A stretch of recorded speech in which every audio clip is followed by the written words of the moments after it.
जगह जगह से उस किसान ने कर्जा लिया हुआ था। अब उसके पास कर्जा चुकाने के लिए पैसे बिल्कुल भी नहीं थे। तो एक बार उस किसान को पता चलता है कि बांस के जो भाव है, बांस मतलब जो बाम्बू होते हैं, तो उसके भाव जो है वो काफी ज्यादा बढ़ चुके हैं। तो उस किसान ने सोचा कि क्यों ना मैं मार्केट से थोड़ा और कर्जा लेकर अपने खेत में बांस की खेती करूं।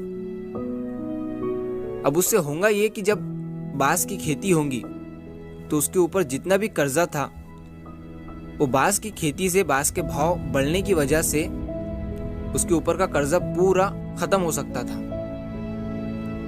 तो उसने मार्केट से थोड़ा और कर्जा लेकर बांस के बीज लाए और अपने खेत में वो बो दिए। अब बीज बोने के बाद उस किसान ने साल भर उनकी देखभाल की।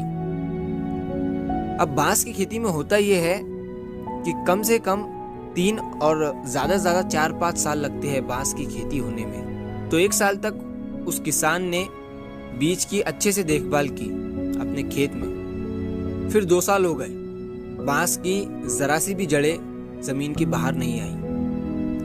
3 साल हो गए।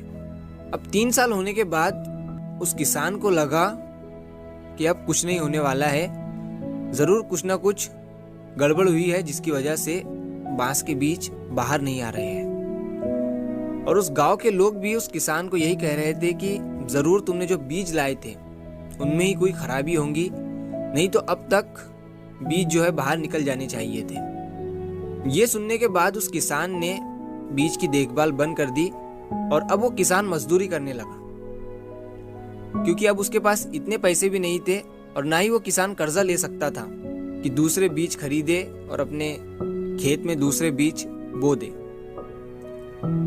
तो उसने अपने खेत को ऐसे ही छोड़कर वो मजदूरी करने लगा और उसने अपने खेत में जाना भी छोड़ दिया, क्योंकि वहां अब उसके लिए कुछ बचा ही नहीं था। तो 1-1.5 साल मजदूरी करने के बाद उसे ऐसे ही कहीं से पता चलता है कि बांस के जो भाव है वो और भी ज्यादा तेजी से बढ़ चुके हैं। फिर से एक बार उम्मीद लेकर वो किसान अपने खेत की तरफ जाता है और जब वो अपने खेत में देखता है तो उसे दिखता है कि बांस के बड़े बड़े पेड़ उसके खेत में लगे हुए थे। उसका खेत हरा भरा हो चुका था बांस के पेड़ों से, चारों तरफ बांस के पेड़ उसके खेत में उसे लगे हुए दिखे। वो ये देखकर हैरान और खुश हो गया कि ये अचानक से 1-1.5 साल में कैसे हो गया। मैंने जिन बीजों को 3 साल तक के